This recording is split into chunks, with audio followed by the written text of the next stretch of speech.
Now, what I want to talk to you about tonight is why positive thinkers get positive results. And they do, too, that's for sure. One reason that the positive thinker gets positive results is he is not afraid of a problem. As a matter of fact, he finds problems exciting. He likes to take a tough, knotty problem and rip it apart and put it together again in the right manner. He doesn't run away from problems. He doesn't complain about problems. He likes problems. Now, this phenomenon known as a problem isn't what you might call the most popular in this land of the free and the home of the brave. I rather get the notion that the average person thinks that life would be simply wonderful if we had fewer problems, or easier problems, or better still, no problems whatsoever. Now, I should like to ask you, would you actually be better off if you had fewer problems, or easier problems, or no problems at all? Let me answer that question by telling you of an incident. I was walking down Fifth Avenue, New York City not so long ago when I saw approaching me a friend of mine from out of town by the name of George. It was evident from George's melancholy and disconsolate demeanor that he wasn't, you might say, filled to overflowing with the ecstasy and exuberance of human existence, which is a high-class way of saying that George was dragging bottom. He was really low.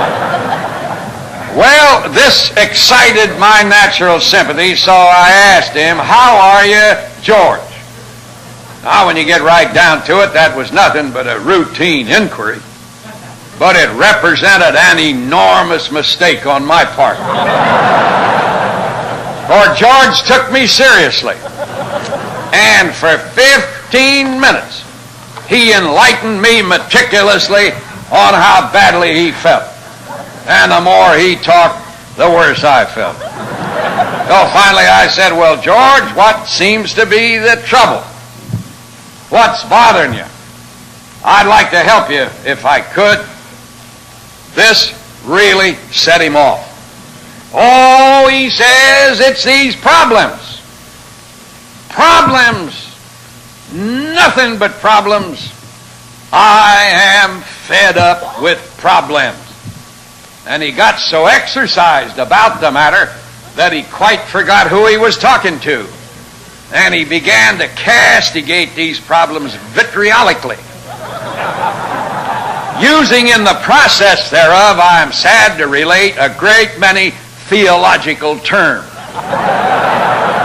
Though he didn't put them together in a theological manner, that's for sure. But I knew what he meant all right. For he had what the super erudite call the power to communicate.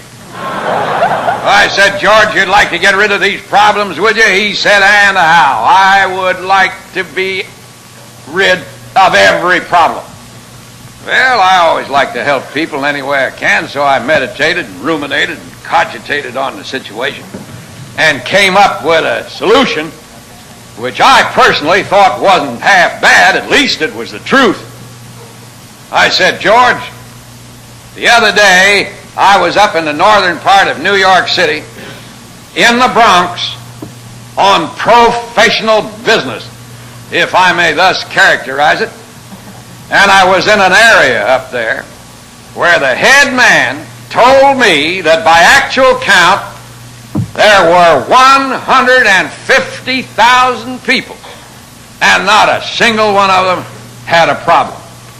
The first enthusiasm I saw in George suffused his countenance and lighted up his eyes as he said to me, "Boy, that's for me. Lead me to this place." I said, "Okay, you asked for it. It's Woodlawn Cemetery in the Bronx." And this is a fact. Nobody in Woodlawn has a problem. For them, life's fitful fever is over. They rest from their labors. They couldn't care less what you and I will see on television tonight or read in tomorrow morning's newspaper.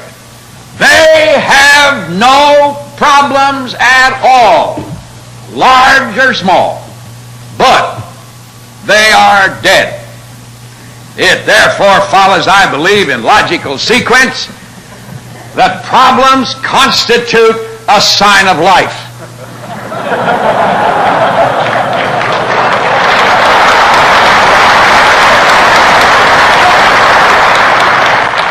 In fact, I would go so far as to say that the more problems you have, the more alive you are. The man who has, let's say, 10 good old tough man-sized problems is twice as alive as the poor, miserable, apathetic character who only has 5 problems. And if you here tonight have no problems at all, I warn you, you are in great jeopardy. You're on the way out and you don't know it. What you better do, the minute this meeting is over, don't fool around. Head for home. And go to your room and shut the door and get down on your knees by the bed and pray to the Lord and say to the Lord, Lord, please, what's the matter? Don't you trust me anymore? Give me some problem. One sometimes wonders what's come over this great country. We are the descendants of a once great breed of men who had problems, and they had them aplenty. But did they whine and whimper and crawl through life on their hands and knees, piteously complaining because of their problems? Not on your life. They were philosophers. They were thinkers. And they understood the construction of the universe. And they knew that at the center of this world in which we live is this phenomenon known as a problem. And furthermore, they weren't afraid of problems. They stood up to them because they knew that every problem contains its own solution. The world is full of problems. For what reason? Why do we have so many problems? Why do you have so many problems? There's one answer to that. It is that you will grow strong so that you're more and more capable of handling problems. The only way you make a strong man is through resistance, struggle, pain, frustration, disappointment. This makes men. I'll go so far as to say that I don't believe any individual can really be mentally healthy who hasn't got a proper philosophy of a problem. Mental health is a very precarious thing. And you couldn't get this many people together without having somebody here for whom that's a problem. Maybe more of us than we'd care to admit. Now, if you want to know whether you're healthy mentally, tell you what you do. Take a piece of paper and write down on it your usual reactions when you have to face a tough problem. Do you ask, why me? Do you say, why isn't it the other fella? Do you say, why do I have all these troubles? Why do I have so many difficulties? Do you whine, you whimper, and you complain? If that's what appears on the sheet of paper when you give this honest self-analysis, then you might very well have the mental health checked. Now, down in my church in New York City, I've got 15 psychiatrists on the staff of the church. I don't want you to get any false notions as to my congregation by reason of this. You might ask, why in the world would you even have one psychiatrist on the staff? Well, the idea is we believe in dealing with people scientifically. How in the world are you going to get a man well if you don't know why he's sick? So for years, I've had these psychiatrists as consultants. Now, I don't know whether there's any psychiatrist in this meeting here tonight or not. But if there should be one here, he's not going to be hurt by anything I say. For I respect him highly as a scientist and even have affection for him as a colleague. But having made these felicitous remarks, I will admit to you in the intimacy of the little family circle here that having been closely associated with these psychiatrists for 25 long years, they sure are a queer crowd.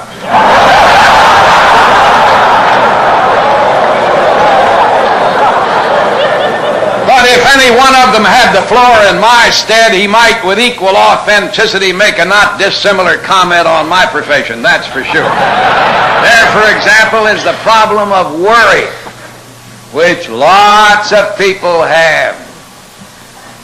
The seriousness of worry is indicated by the meaning of the word itself. The English word worry is derived from an old Anglo-Saxon word wirgan, W-Y-R-G-A-N, which meant literally to strangle or to choke. If I were to come out in the audience and grab you around the neck and press as hard as I could, cutting off your air supply, I would be doing to you dramatically what you do to yourself if over a long period of time you're a victim of worry. You are strangling your creative powers. And then we have fear, which is worry and death, and which is described by a brilliant New England psychiatrist as the most disintegrating enemy of human personality. We have anxiety problems. And another psychiatrist appraises anxiety as the great modern plague. Now, the positive thinker is an individual who's gotten himself healthy-minded. And he knows that he'll always be dealing with problems, so he undertakes to do them in a very efficient and effective manner. So that's it. The first element in the reason for a positive thinker getting positive results is his attitude toward a problem. Well, the second thing about a positive thinker and why he gets positive results is that he thinks positively. Now, it's very important how you think. Actually, you can destroy yourself or you can create yourself by the manner and quality of your thoughts. Now, there are essentially two kinds of thinking, negative and positive. The individual who thinks negatively does a very dangerous thing. He constantly sends out of his mind negative emanations that activate the world around him negatively. And I'd like to tell you a little incident in my own self-education as I conclude, hoping that it may be of some benefit to you. I happen to have a farm up in Dutchess County, New York. And some years ago, some of my neighbors got together one night at a dinner party. Now, as I remember it, there were present at this dinner party that night quite a galaxy of people. They all lived around there. One was Tom Dewey, who was governor of our state. Another was Lowell Thomas, Dean of American Broadcasters. There was also there Eddie Rickenbacker and Mr. J.C. Penney and a number of others. And this was a very interesting group of people, all of whom had ideas. And it is always exhilarating and stimulating to associate with people who have ideas. So they got to talking about what did this country need more than anything else. And they finally decided that what this country needed more than any other thing was a new type of magazine that would have a positive connotation to it, that would be filled with articles and stories of a dramatic nature about people who had overcome some great problem. And they got very excited about this. And along about 11 o'clock, they decided actually to inaugurate this magazine. They even named it. They called it Guideposts. And about 11:30, they elected me editor of this magazine and told me to go out and start it. I said, well, gentlemen, I sure do appreciate this election as editor of a non-existent magazine. But I said, even though I am a preacher, I wasn't born yesterday, and I know that in order to successfully float any such enterprise, you've got to have a little of this green stuff that's commonly referred to as capital. And I said, I haven't any available myself, but I do happen to know that all of you are very well heeled. Therefore, I will now pass among you for subscriptions. Now, friends, I am sometimes pained by the reactions of human nature, as in this instance, the alacrity with which these men suddenly discovered that the hour was late and they had to go home. And they left me, the editor of a non-existent magazine, with no capital and no publishing know-how, which was, you might reasonably say, an unpropitious situation. And I was about to chuck the thing in the wastebasket. But the idea had got hold of me. And I had to have some money, though, to float it. So I sat down and I said to myself, where can I get some capital? Who do I know who is very well off, who is at the same time of a generous disposition? It was only later that I was to discover that these two qualities are seldom found in the same person.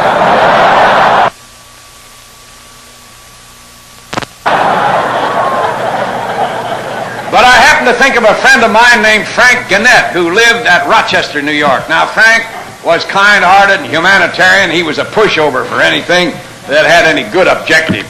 So I went up to Rochester and I gave Frank a sales talk. Told him what this magazine was going to do and how I needed some money to help get it started. And after a long sales talk, he gave me $700. Now, why he never can give me $500 or $1,000 even money, I'll never know. But he gave me $700. But I never believe in looking the gift horse in the face. And I took the $700, but now I had the $700 and I hadn't the slightest idea what to do with it, except I knew for sure I wasn't going to give it back to Frank. Then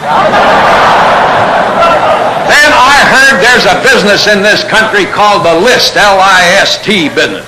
You can buy any old kind of a list, but the most expensive list is what's referred to in the trade as the good givers list. I wanted to send out a mailing. So I bought $700 worth of the good givers list and sent out a mailing and got back $7,000, which I figured wasn't a bad return on the investment. And with this $7,000, we built up this magazine Guidepost. We got it finally up to 40,000 subscribers. It depended for its success upon volume sales, and volume sales was what we didn't have. But we did get it up to 40,000. But costs were mounting more rapidly than the increase of our circulation, and we were getting into a bad way. I might say parenthetically, and I never did forget it. I got some of the nastiest letters from the suppliers that you can possibly imagine. For example, the man who sold us a typewriter on time, lots of time, wrote me the nastiest letter. Wanted to know why we didn't pay for the typewriter. I never even answered him. For any fool You should have known we didn't have any money. That was...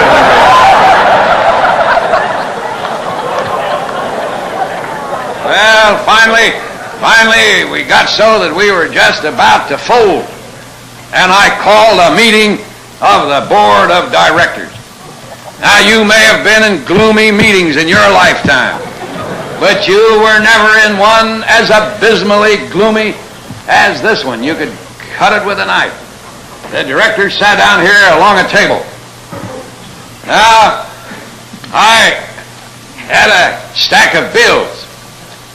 The biggest stack of bills I ever saw. I got one of those old spindles that was about 4 foot high and put these bills on the spindles, and those bills had other uncomplimentary remarks on them and old dates.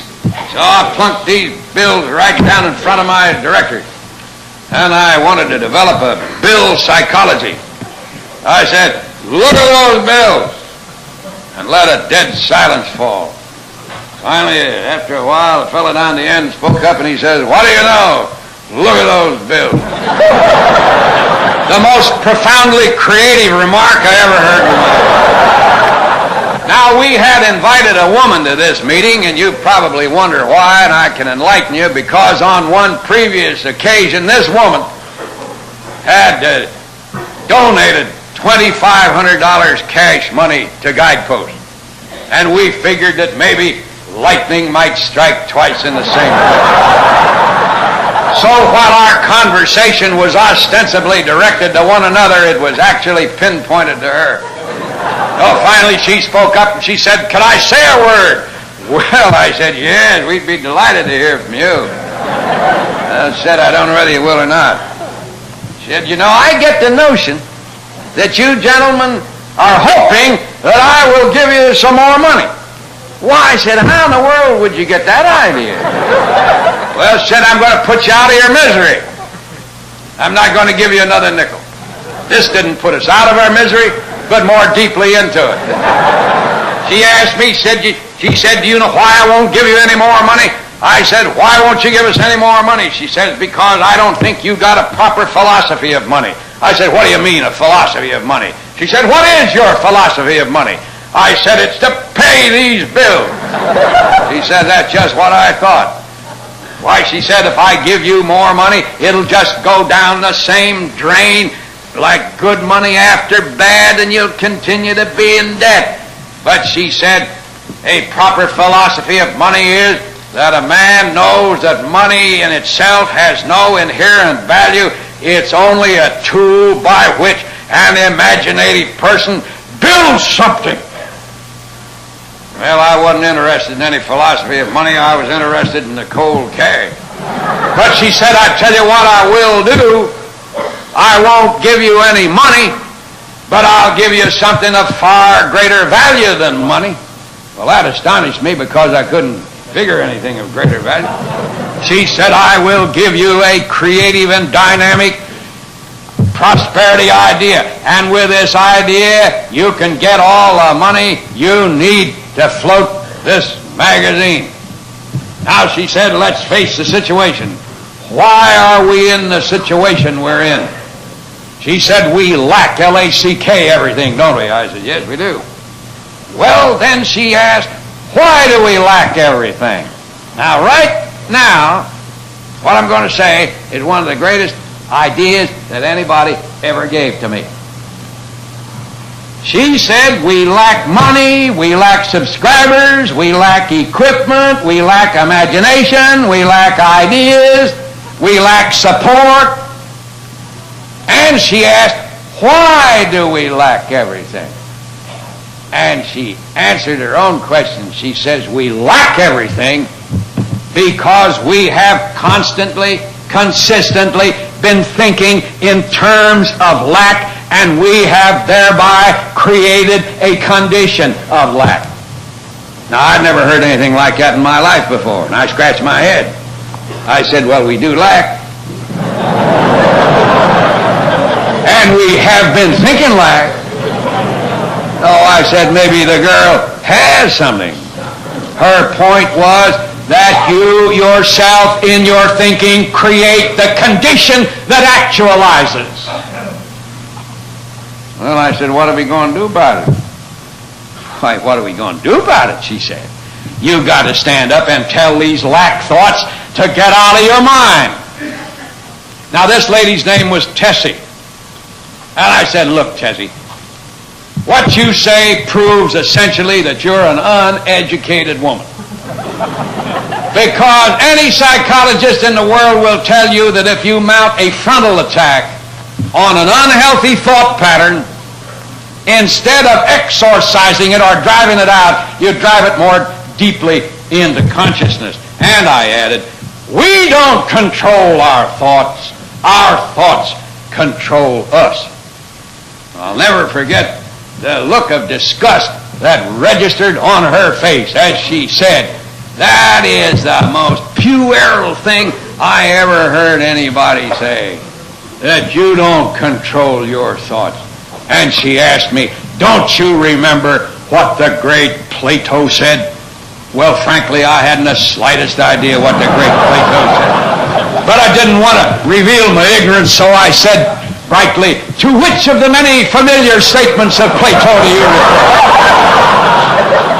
She said, I refer to the one you never heard of in your whole life. I shall never forget hearing Tessie say what Plato said. And this is it. Take charge of your thoughts. You can do what you will them. Well, I said, all right, what are we going to do about the lack thoughts? She said, flesh them out. I said, when do you want us to flesh them out? She said, right now. So we sat there for 15 minutes fleshing out these lack thoughts, which I'll recommend as a good daily exercise. All right, she said, you can stop fleshing now. Your minds are empty. Which in your case, she added, didn't take very long, I must say. Now she said that your minds are empty. You've got to act fast, because the human mind will not for long remain empty. And these lack thoughts are sitting out here now, ready to get back in where they've been so hospitably received for so long. The only way you can keep them out is to substitute something, and substitute it fast. Now she said, I want to ask you a question. Would you like to have a prosperity dynamic thought substituted for the lack thoughts? I said, I sure would. All right, she said, how many subscribers do you need to keep this magazine going? I didn't know, but I pulled a figure out of the air. I said 100,000, I believe, would do it. She said, you have 40,000. I said, yes. You need 60,000 more. I said, yes. Smart girl. Go to the head of the class. All right, she said, do you want that 100,000 subscribers? I said, we certainly do. All right, she said, I want you to look out there, and I want you in your mind to see 100,000 people who have paid a subscription for Guideposts. And I looked out and I said, they look mighty dim. Then I happened to turn around and I looked into Tessie's eyes. Now, Tessie doesn't belong to my church. She's a Jewish woman. One of the greatest combinations of spirituality and sagacity I ever knew in my life. I looked into her eyes. She's just diminutive. Big black eyes, however. And as I looked into her eyes, a phrase crossed my mind. The exalted look of the believer. There is a kind of personality that appears once in a while in this world called the believer. And he it is who sweeps everything before him. He believes great things into being. And the minute I saw this believer look in her eyes, I saw reflected there, I actually did, so help me, my 100,000 subscribers. And I leaped to my feet and I said, what do you know? I see them! I see them! And she leaped to her feet and she says, isn't that great? Now that we see them, we have them. I said, how's that?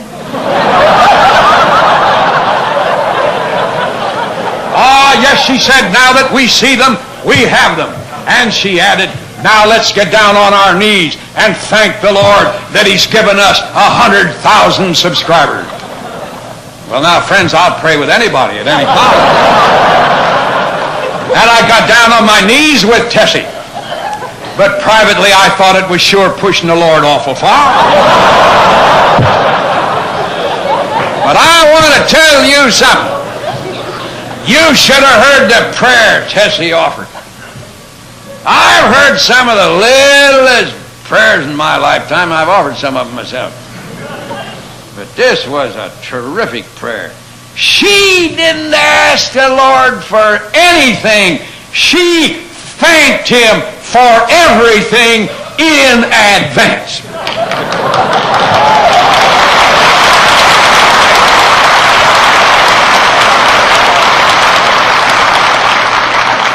Including our 100,000 subscribers. And I got so excited, I could hardly wait for her to say amen. And the minute she did, I leaped to my feet and looked down to where those bills had been. And there they still were.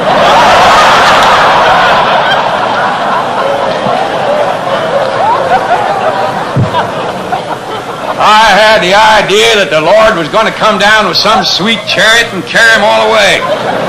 That isn't the way He does business. When He wants to change the situation, how does He do it? By some magical means? Not at all. He changes people, and changed people change situations.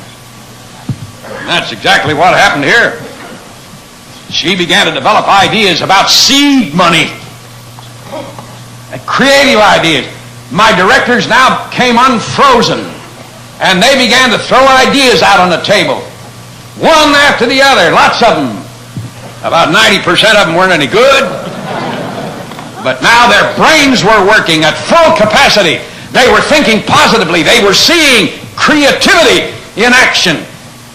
And about 10% of those ideas took hold, with the result that these bills melted away. And tonight, Guidepost has not 100,000 subscribers, but 2,150,000 subscribers. And the magazine is said by DeWitt Wallace, owner of the Reader's Digest, the greatest publishing sensation in history, that Guidepost is the greatest non-profit, interfaith, inspirational magazine ever established in the United States. And it's taken now by over 2,000 firms, for all or part of their employees. It's the 23rd magazine in the United States in point of readership.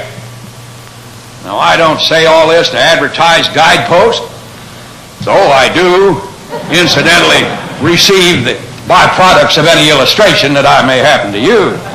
But I say this because it illustrates the law, a great law, of successful achievement. And what is that law in brief? If you want to accomplish any great thing in this world, in any line of business, number one thing is to pray about it. For you pray about it to be sure it's a right thing. For if it isn't a right thing, it's a wrong thing, and no wrong thing ever turned out right. And then secondly, you form a goal. You establish an objective, not a fuzzy one, but a sharp, defined goal, so that you know exactly where it is you want to go.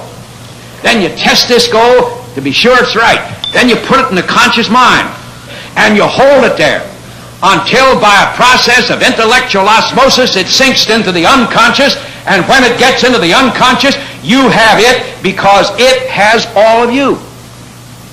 And you give it constantly the good old positive follow through. So there you have it. The attitude toward a problem as a creative, exciting challenge and opportunity, every one of which contains the seeds of its own solution. You think positively in order to send out positive emanations to reproduce themselves in kind in positive results. And on this basis and by this method, positive thinkers always get positive results.